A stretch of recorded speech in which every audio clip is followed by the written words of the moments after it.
What is up, friend and fellow anti-netter?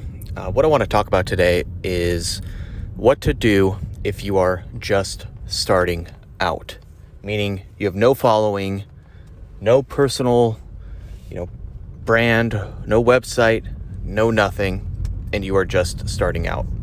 Now, the biggest challenge that you probably have is time management, time management is kind of a stupid term and word. It's all about life energy management. Like, how do you allocate your finite mind energy, your mental energy, on the things that will have the highest impact, the most leverage? You need to kind of leverage yourself and leverage all of your activities such that you get as much output out of the minimal amount of input. And anyway, when you're just starting out, the biggest obstacle that you have is time and fitting in activities that will actually advance you and get you to where you want to be as an independent writer, creator, or thinker, meaning making an independent income, making six figures or more by essentially working for yourself on fulfilling activities. So let's say that you are a senior in college, okay? Just to take an example. And let's say you are already, crammed for time. You've got, time constraints in terms of your personal life. Let's say you're moving, and let's say you also work a ton and you do well in school and you have good grades. And when you're not doing that, you're also trying to manage, some side job. Well, in that case, if that's you probably, you don't have much time at all. Like, even to squeeze in like 15 minutes a day would be difficult. So if that is the case, then really what I recommend is you allocate 15 minutes every single morning, grab coffee, and go straight to doing an activity for about 15 minutes. Set your butt down at a desk, and even if you get 5, 10, 15 minutes of this activity, if you do it consistently, like 5 days a week, you are going to get to where you want to get way faster than you think.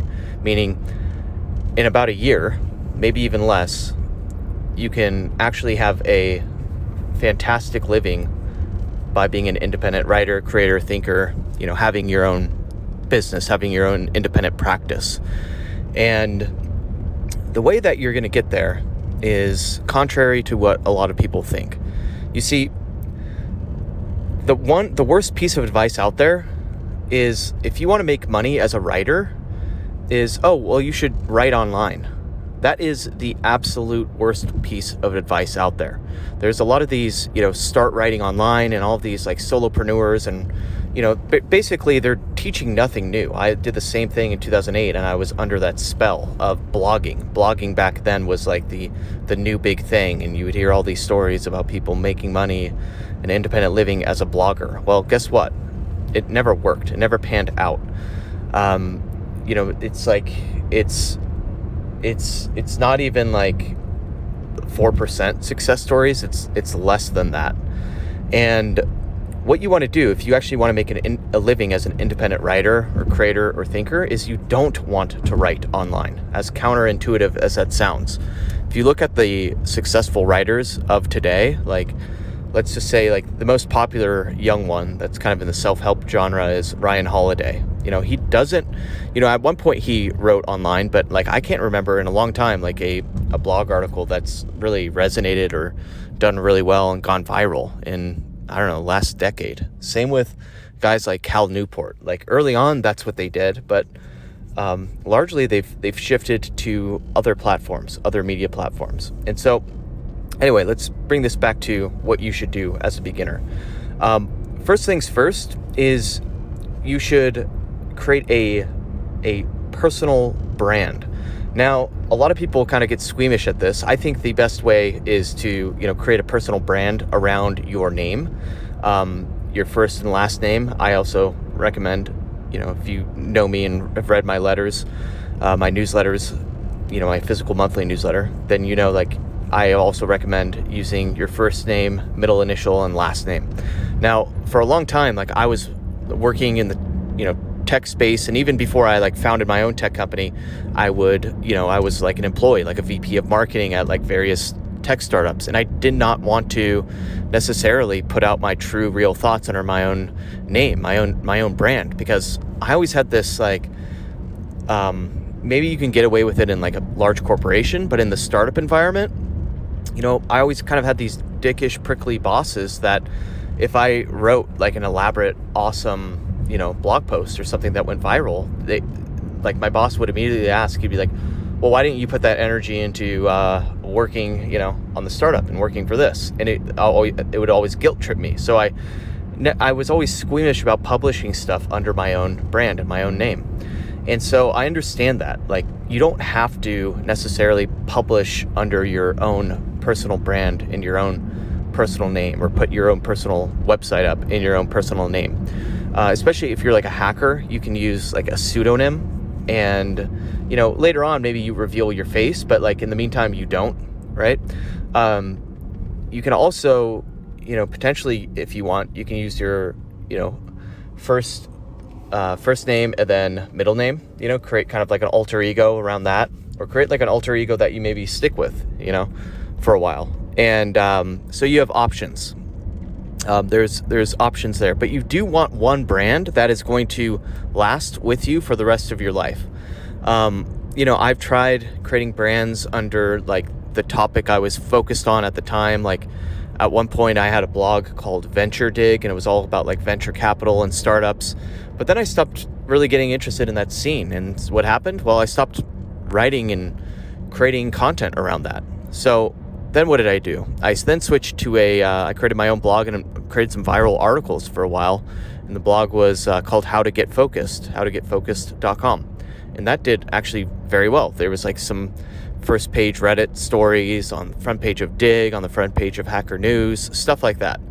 And what happened was after a year of writing about that stuff, I got bored of it. And so what did I do? I kind of retired that brand, which is why I think that you really need to have a brand with you that's going to stick with you for the rest of your life. And an example of that is using your name, which is why most recently I've actually, a while ago, I have that website, scottshepard.com. Well, that was built on a platform. I kind of custom coded it myself, and it was good for a while. And then when I launched the Antinet book, I launched it under antinet.org. And then same, I've got my Right to Freedom coming out. Now, what I've done recently, and it's kind of taken all my time the past few weeks, is I have decided I've put a ton of thought into this.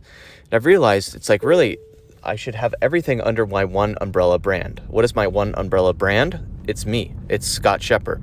So I basically refactored, and I've been thinking about this for a very long time. However, it was no pressing need. However, I've basically been switching and porting over my entire back-end infrastructure to a platform that I'll be revealing soon, where everything can be in one place.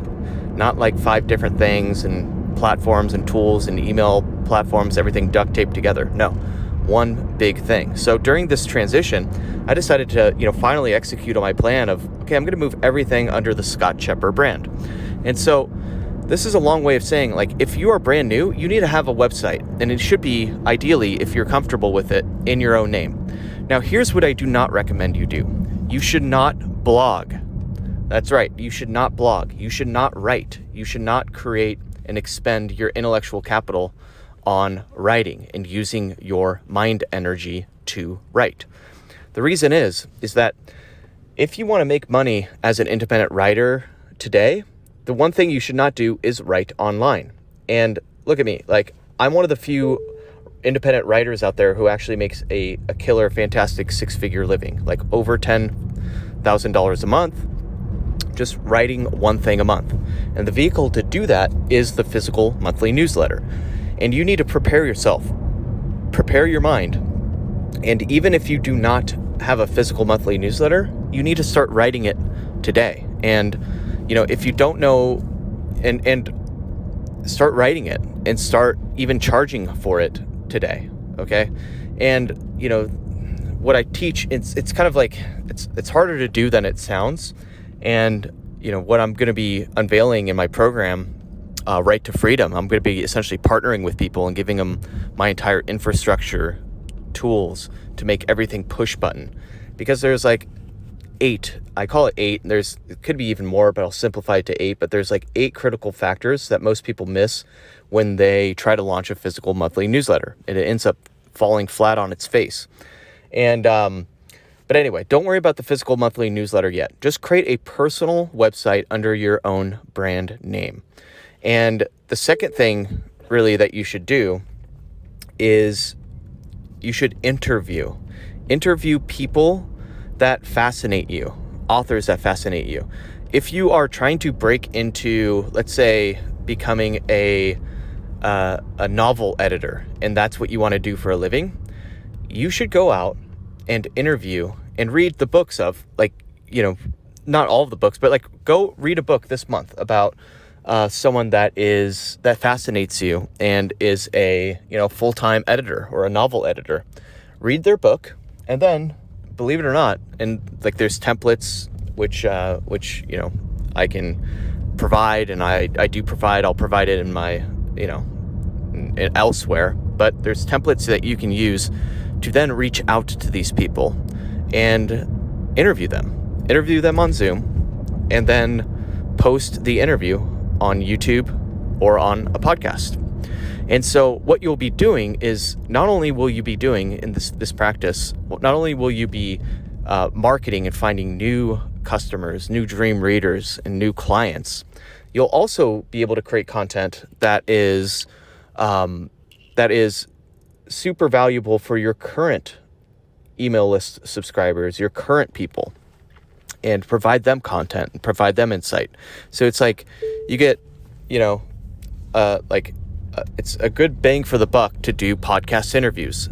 And the other thing that's great about doing such things is that the mental toll is, I find, a lot less. It's a lot. It's not easy. You have to concentrate, you have to do a lot of background research and all of that stuff.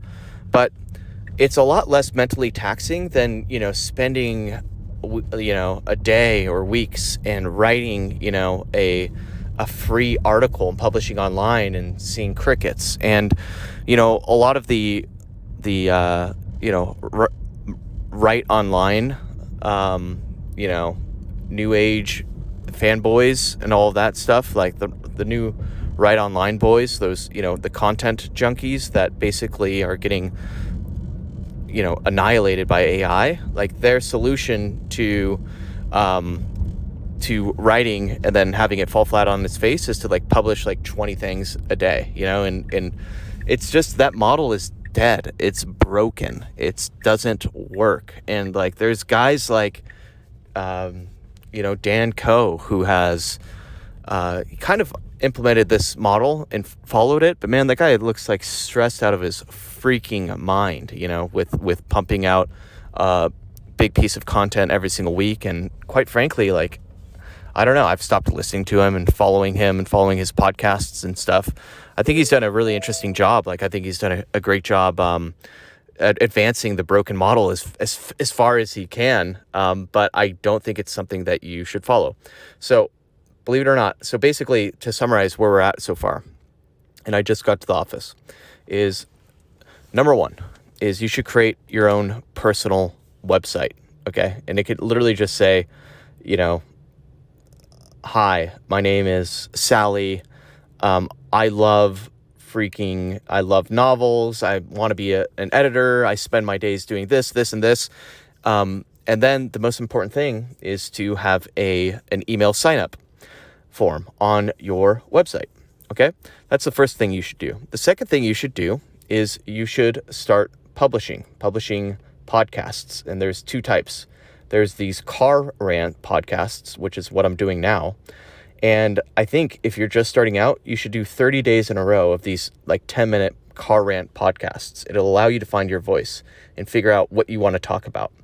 And then the second thing you should do is you should schedule and conduct interviews, maybe like once or twice a month. And so if you're limited on time, I think you can squeeze in 10 to 15 minutes a day of doing a car rant podcast. And then also, one day a month, let's say, maybe two, to go out and interview someone that fascinates you and someone that you idolize. And that's it. And then in the description of the podcast and YouTube video, always link back to your website. And eventually, what you want to do is you want to create an email magnet, or what is called a lead magnet conventionally. I call it an email magnet just because, it's kind of focused on getting the person's email. And if you're curious about how to write and create an email magnet, you want to read issue number 4 of the Scott Scheper letter. That talks a lot about it. So does issue number 6 of the Scott Scheper letter. And that's what you want to do. In doing that, you will be able to grow your list organically, find your voice, and then also conserve your life energy and mind energy and allow you to still thrive and kick ass, in school and in your family life and your day-to-day life. All you need to do is literally, create a personal site with, one-page website, right? And I use my own platform. I'll be revealing it soon, which makes it super easy. And then the next thing you need to do is you need to just, do these car rant podcasts, like 10 minutes a day. I recommend a 30-day sprint of that. And then the next thing you need to do is, once or twice a month, find and schedule a podcast interview. You can do it on Zoom. That way you can upload it to YouTube as well. And you need to interview someone that is in your space, because what's going to end up happening is all of the other people that were, interested in reading or, in that person are going to find you, and you're going to be able to attract people that you like, that fascinate you. And yeah, that's pretty much it. So anyway, hope this provided some practical help on for you. So anyway, I just jumped into it. I just got to the office. Past 2 weeks have been freaking crazy. I've been porting and moving over my entire platform over to my own universal umbrella brand. It's been a lot of work, but I'm starting to see the light. I'm no longer stressed out about it, and I'm feeling pretty good. So anyway, get ready, and always remember to stay crispy, my friend. Peace.